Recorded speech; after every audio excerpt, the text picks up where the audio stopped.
అనుదిన అరుణోదయ స్తుతి కార్యక్రమంలో అనుదినము మాతో కలిసి దేవుణ్ణి స్తుతిస్తున్న ప్రియ సహోదరి సహోదరులందరికీ మన రక్షకుడు ప్రభువైన యేసుక్రీస్తు నామములో మా హృదయపూర్వక వందనాలు తెలియజేస్తూ ఉన్నాం. నేటి ఉదయకాలమందు మన స్తుతి అంశం నక్షత్రము. దానియేలు గ్రంథం 12వ అధ్యాయం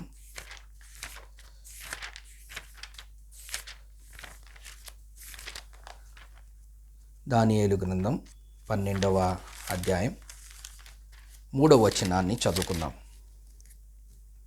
బుద్ధిమంతులైతే ఆకాశ మండలంలోని జ్యోతులను పోలిన వారై ప్రకాశించెదరు. నీతి మార్గమును అనుసరించి నడుచుకున్నట్లు ఎవరు అనేకులు ప్రభువు వైపు త్రిపుదురో వారు నక్షత్రం వలె నిరంతరము ప్రకాశించెదరు. మత్తయి సువార్త 2వ అధ్యాయం 2వ వచనం. యూదుల రాజుగా పుట్టినవాడెక్కడున్నాడు? తూర్పు దిక్కున మేము ఆయన నక్షత్రమును చూచి ఆయనను పూజింపవచ్చితమని చెప్పిరి. ప్రియ సహోదరి సహోదరులరా, యేసు ప్రభు జన్మించిన ఆ జన్మ విధానంలో నక్షత్రం యొక్క పాత్రని ఈ ఉదయకాలమందు కొన్ని మాటలు జ్ఞాపకం చేసుకొని మనం దేవుణ్ణి స్తుతిద్దాం. యేసు ప్రభు వారు ఈ లోకానికి రక్షకుడుగా, లోక రక్షకుడుగా, మానవాళి పాపముల నుండి రక్షించటానికి వచ్చాడు. కాబట్టి ఒక ఇమ్మానుయేలుగా, ఒక క్రీస్తుగా, యేసు అనగా రక్షకుడిగా ఆయన ఈ లోకానికి దిగి వచ్చాడు. ఆయన దిగి వచ్చినప్పుడు ఆకాశంలో ఒక నక్షత్రము కనుగొన్నారు. అప్పుడు వరకు ఉన్న నక్షత్రాలు కాదు, కానీ కొత్తగా ఒక నక్షత్రం వచ్చింది. ఆ నక్షత్రాన్ని అందరూ చూచారు. అది ఒక కారణముగా, ఒక సూచనగా, ఒక సమాచారాన్ని ఇవ్వటానికిగా, ఒక ప్రత్యేకమైన వాటిగా ఆ నక్షత్రము ఉదయించినట్లుగా మనం చూస్తూ ఉన్నాం. రాజైన 2వ అధ్యాయం 1వ వచనం. రాజైన హేరోదు దినములందు యూదా దేశపు బెత్లెహేములో యేసు పుట్టిన పిమ్మట ఇదిగో తూర్పు దేశపు జ్ఞానులు యెరూషలేమునకు వచ్చి యూదుల రాజుగా పుట్టినవాడు ఎక్కడున్నాడు? మేము తూర్పు దిక్కున ఆయన నక్షత్రమును చూచి. యేసు ప్రభు జన్మించినప్పుడు నక్షత్రము ఉద్భవించింది. ప్రపంచ చరిత్రలో ఒక మనిషి జన్మించినప్పుడు ఏ ప్రత్యేకతలు జరగవు, కానీ యేసు ప్రభు జన్మించినప్పుడు ఒక ప్రత్యేకత జరిగింది. ఏంటంటే ఆకాశంలో నక్షత్రం ఉద్భవించింది. ఆ నక్షత్రం అది ఆయన నక్షత్రం అన్నట్లుగా చూస్తున్నాం. ఆ నక్షత్రము ఆయనకి సంకేతంగా, ఆయనకి గుర్తుగా, ఆయనకి సాదృశ్యంగా ఉన్నట్లుగా మేము ఆయన నక్షత్రమును చూచి. ఆ నక్షత్రం ఏం చేసింది? జ్ఞానులకు మార్గాన్ని తెలియజేసింది, జ్ఞానులకు త్రోవ చూపించింది, జ్ఞానులకు యేసు ప్రభు ఎక్కడున్నాడో అక్కడికి తీసుకెళ్లేటట్లుగా చేసింది. ఎంత గొప్ప కార్యం! అదేమన్నా మనిషా తీసుకెళ్ళటానికి, దారి చూపించటానికి? నక్షత్రం మనిషి కాదు కదా, కానీ మానవుని వలె మనం ఎవరినన్నా రూట్ అడిగితే వాళ్ళకి చెప్తూ ఉంటాం, లేదంటే మనం తీసుకువెళ్తూ ఉంటాం ఆ అడ్రస్లను బట్టి, మనకు తెలిసిన దాన్ని బట్టి. ఇక్కడ ఏ మనుష్యుడు అక్కడ జ్ఞానులకి మార్గం చూపించలేదు, కానీ ఆయన నక్షత్రమును చూచి ఆయనను పూజింపవచ్చితమన్రి. 8వ వచనం. మీరు వెళ్ళి ఆ శిశువు విషయమై జాగ్రత్తగా విచారించి తెలుసుకొనగనగా నేనును వచ్చి ఆయనను పూజించినట్లు నాకు వర్తమానం తెండి అని చెప్పి వారిని బెత్లెహేం వరకు పంపెను. వారు రాజు మాట విని బయలుదేరిపోచుండగా ఇదిగో తూర్పు దేశమున వారు చూచిన నక్షత్రము ఆ శిశువు ఉండిన చోటికి మీదుగా వచ్చి నిలుచు వరకు వారికి ముందుగా నడిచాను. ఎంత గొప్ప పని నక్షత్రం చేస్తుంది! అది మనిషి కాదు, కానీ మనిషి కన్నా ఎక్కువగా చేస్తుంది. మొదటిగా నక్షత్రం ఉద్భవించింది, రెండవదిగా ఆ జ్ఞానులకు మార్గాన్ని చూపిస్తుంది. ఆ శిశువు ఉండిన దగ్గర, ఎవరైతే రక్షకుడిగా ఈ లోకానికి ఉద్భవించాడో ఆ యేసు ప్రభు ఉండిన ఆ ప్రాంతానికి ఆ నక్షత్రము ప్రయాణిస్తున్నట్లుగా, కదులుతున్నట్లుగా, ప్రయాణం చేస్తున్నట్లుగా చూస్తూ ఉన్నాం. ఆ జ్ఞానులు ఆ నక్షత్రము కదులుతున్న దాన్ని బట్టి, ఆ కదలికలను బట్టి ఈ జ్ఞానులు నడుచుకుంటూ వెళ్ళారు.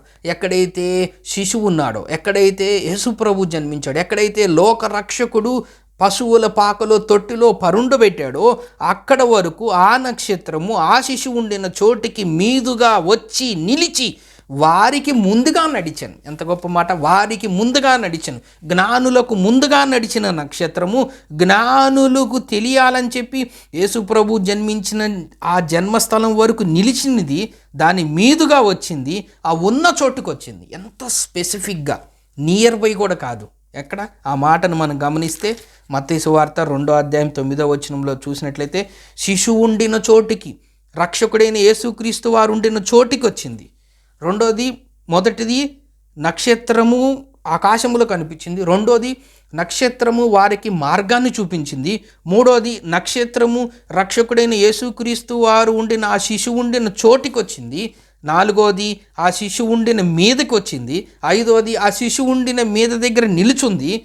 ఏడోది దానికి ముందుగా నడిచింది. వాళ్ళందరికీ ముందుగా నడిచి మార్గాన్ని చూపించినట్లుగా మనం చూస్తూ ఉన్నాం. ఆ నక్షత్రాన్ని నమ్ముకున్నాం మనం.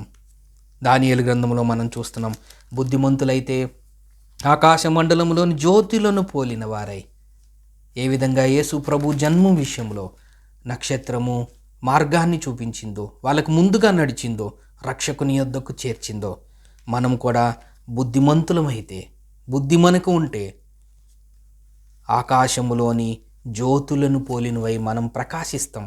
ఆ ప్రకాశమానంలో అనేక మందికి వెలుగిస్తాం. మనం వెలుగి ప్రకాశంగా ఉన్నామంటే ఆ వెలుగు అనేక మందికి ఉపయోగపడుతూ ఉంటుంది. నీతి మార్గమును అనుసరించి నడుచుకున్నట్లు ఎవరు అనేకులు త్రిప్పుదురో వారు నక్షత్రము వలె నిరంతరము ప్రకాశించెదరు. నక్షత్రము సువార్త ప్రకటించింది. నక్షత్రము దారి చూపించింది. నక్షత్రము యేసు ప్రభు ఎక్కడున్నాడో అక్కడికి మార్గాన్ని చూపించింది. అందుకే దేవుడు చెప్తున్నాడు, నేనే మార్గం, సత్యం, జీవం. విశ్వాసులమైన మనం కూడా ఆయన మార్గాల్లో మనం ప్రయాణించే స్థితిలో దేవుడు మనల్ని ఉంచాడు. అంత మాత్రమే కాకుండా మనం కూడా అనేక మందికి ఆయన మార్గాన్ని, నక్షత్రం ఏ విధంగా యేసు ప్రభు ఉన్న చోటికి తీసుకొచ్చిందో, వాళ్ళకు ముందుగా నడిపించిందో, రక్షకుణ్ణి పరిచయం చేసిందో, మనం కూడా ఈ లోకంలో ఉన్నంతకాలం యేసు ప్రభువుకు పరిచయం చేసేవారముగా, యేసు ప్రభు దగ్గరికి అనేక మందిని తీసుకొచ్చేవారంగా, అనేక మందికి మార్గం చూపించేవారంగా, అనేక మందికి త్రోవ చూపించేవారంగా మన జీవితాలు ఉండాలని దేవుడు మనల్ని ఎంచుకున్నాడు. అట్టి స్థితిలో మనం ఉన్నందుకు, అట్టి స్థితిలో దేవుడు మనల్ని ఉంచినందుకు మనం ఎంతైనా దేవునికి వందనస్తులమై ఉన్నాం. అపోస్తుల కార్యములు 8:31 చూస్తే, అతడు ఎవడైనను నాకు త్రోవ చూపుకుంటే ఎలాగూ గ్రహింపగలనని చెప్పి అనే మాటను చూస్తున్నాం. అంటే ఒక మార్గం గుండా వెళ్ళాలంటే కొంతమంది త్రోవ చూపించాల్సిన అవసరం ఉంది. యేసు ప్రభు జన్మించినప్పుడు ఆ నక్షత్రము యేసు ప్రభు దగ్గరికి మార్గాన్ని చూపించింది. అనగా యేసు ప్రభువుని పరిచయం చేసింది, యేసు ప్రభు దగ్గరికి తీసుకొచ్చింది. బుద్ధిమంతులైతే ఆకాశంలోని జ్యోతిని పోలిన వాళ్ళు ప్రకాశిస్తారు. నీతిని అనుసరించి ఎవరు నడుచుకుంటారో వాళ్ళు కూడా నక్షత్రముల వలె ప్రకాశిస్తారన్నట్లుగా మనల్ని కూడా అట్టి స్థితిలో మనల్ని ఉంచినందుకు మనం దేవునికి ఎంతైనా వందనస్తులమై ఉన్నాం. దేవుడి కొన్ని లేఖన భాగంలో మన కొరకు దీవించును గాక. ప్రార్థన చేసుకుందాం. ప్రేమగల తండ్రి, మీరు జన్మించినప్పుడు నక్షత్రము ఆకాశములో ఉద్భవించింది. అది జ్ఞానులకు మార్గం చూపించింది. అది ముందుగా నడిచింది, మీ దగ్గరికి తీసుకొచ్చింది. మమ్మల్ని కూడా మీ దగ్గరికి తీసుకొచ్చారు. మేము కూడా అనేక మందిని మీ వైపు తీసుకొచ్చేవారంగా మమ్మల్ని ఉంచినందుకు, నక్షత్రముల వలె మమ్మల్ని ఉంచినందుకు, మమ్మల్ని ప్రకాశింపచేస్తున్నందుకు మీకు స్తోత్ర వందనములు తెలియజేస్తూ యేసు క్రీస్తు నామమున స్తోత్రం చెల్లించి ప్రార్థన చేస్తున్నాం తండ్రి. ఆమెన్.